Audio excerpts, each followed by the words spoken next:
안녕하세요. 반갑습니다. 기회를 분양하는 기업 JD명석의 이재석입니다. 네, 오늘은 화면에서 보이시는 이주자 택지에 대해서 좀 쉽고 간략하고 전체적인 그림을 설명해 드리는 시간을 갖도록 하겠습니다.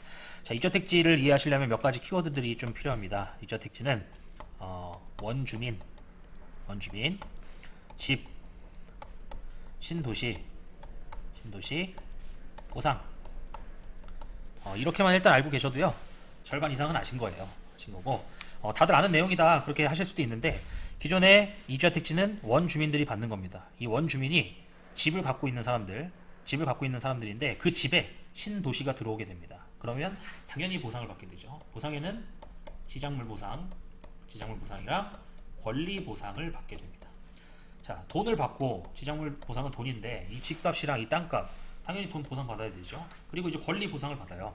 이 권리는 뭐 보상 돈도 받고 권리도 받는데 뭔가 좋은 것 같아요. 근데 아무한테나 막 기회를 주는 건 아닙니다. 집을 갖고 있더라도요, 기간, 정해진 기간 안에 계속 살고 거주를 하고 있었어야 되고, 그리고 합법 건축물에 집이어야 되고요. 그리고 실제 거주를 했냐 안 했냐도 굉장히 중요합니다. 이런 요건들이 들어오게 되면은 이 권리 보상이라는 걸 받게 되고요. 이 권리 보상이 이주자 택지다라고 생각하셔도 좋을 것 같습니다. 자, 그러면 권리 보상이 뭐냐? 네, 청약권이라고 생각하셔도 좋을 것 같아요. 아파트 청약이 당첨이 됐어요. 아파트 당첨이 됐습니다. 청약 당첨됐다고 해갖고 무상으로 아파트 주나요? 공짜로? 주진 않죠. 이주자 택지도 마찬가지입니다. 무상으로 주진 않아요. 그러면 내가 권리보상이라고는 하는데 내 돈 내고 내가 사야 되는데 이게 무슨 좋은 거냐. 이 내용을 알면요, 이걸 좋다고 느끼실 겁니다. 신도시가 형성이 돼요. 신도시가 형성이 되는데 이렇게 도시를 만듭니다. 뭐 길도 만들고, 뭐 신호등 설치도 하고, 횡단보도 설치도 하고, 여러 가지 이제 기반 시설들을 설치를 하죠. 여기에 들어가는, 조성을 하는데 들어가는 원가 비용이 있습니다. 이거를 우리는 100%로 가정을 하면 이 원가 기준 우리가 50에서 80%까지 저렴하게 땅을 살 수가 있습니다. 매입을 할 수가 있어요. 매입을. 자, 이거는 정말 특별한 케이스죠. 특별한 케이스. 그래서 보상의 일종이라는 겁니다. 근데 우리가 일반적인 케이스를 보면요, 감정 가격과 경쟁 입찰을 통한 낙찰 가격, 이런 내용들은 우리가 쉽게 접할 수 있어요. 근데 보통 우리가 감정 가격을 측정할 때 이 들어가는 조성 원가의 120%에서 130%라고 보시면 될 것 같고요. 그리고 경쟁 입찰을 해서 낙찰이 됐을 때 우리가 많게는 200에서 300%까지도 낙찰되는 경우들이 있다. 이게 이제 일반적인 경우. 그렇죠. 그러면 이게 시간이라고 볼게요. 시간이라고 보면 기간이라고 보면, 처음에 내가 원주민으로서 권리 보상을 받는 사람이 확정이 됐어요. 확정이 되면 나중에 시간이 지나면 뭐 감정 가격의 토지들도 나올 거고, 여기서 경쟁 입찰하는 땅도 나올 거고, 여기서 낙찰이 되는 땅도 나올 수 있고, 혹은 뭐 유찰이 돼서 다시 감정 가격의 수의 계약을 하는 데들도 있고, 뭐 여러 가지 이제 경우들이 여기서 이제 나올 거예요.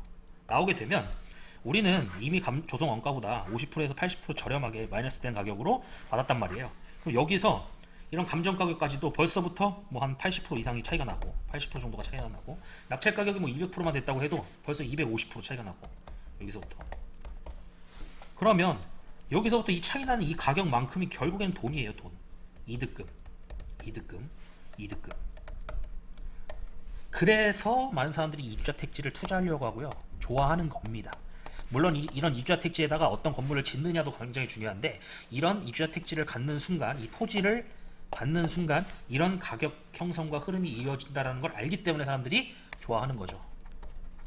아는지 모르는지는 모르겠습니다, 솔직히. 왜냐?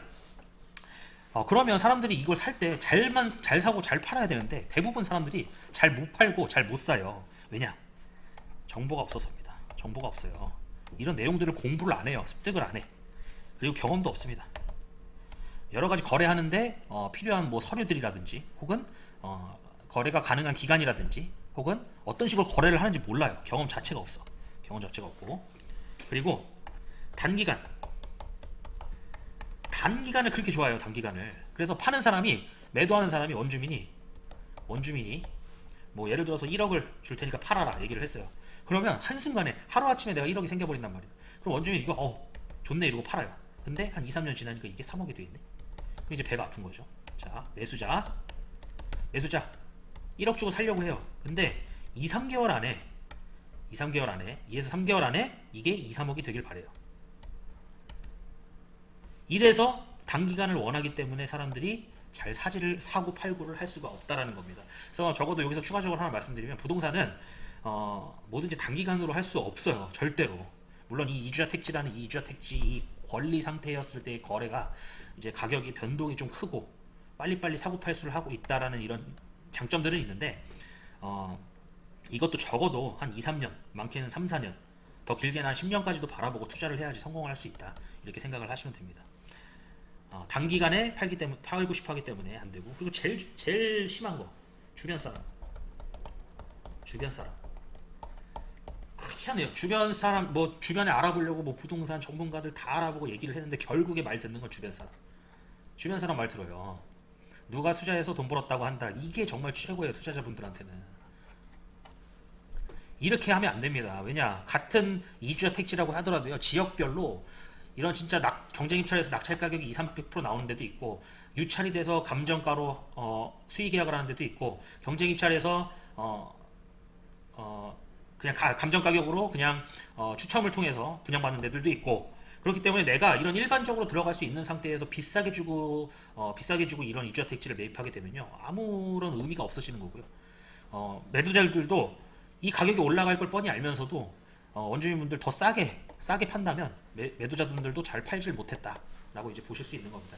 그래서 이런 전반적인 내용들을 잘 이제 알고 계시면 이제 내가 언제 어떻게 투자를 해야 되는지에 대한 그림은 어느 정도 나오고요. 거기서 이런 정보력과 경험과 이런 단기간의 이득을 위하려는 이런 마음을 없애고, 주변 사람들의 말 없이 내가 직접적으로 토지를 분석하고 입지를 분석할 수 있을 정도가 돼야지만 이주자 택지 투자를 할 수가 있다. 이렇게 말씀을 드리고, 그리고 여기서 이제 세세하게 들어가면 더 자세하고 더 내용들이 많아요. 근데 이걸 일일이 다 설명드리려고 하면 이해도 잘 안 되시고 시간이 굉장히 오래 걸리니까요.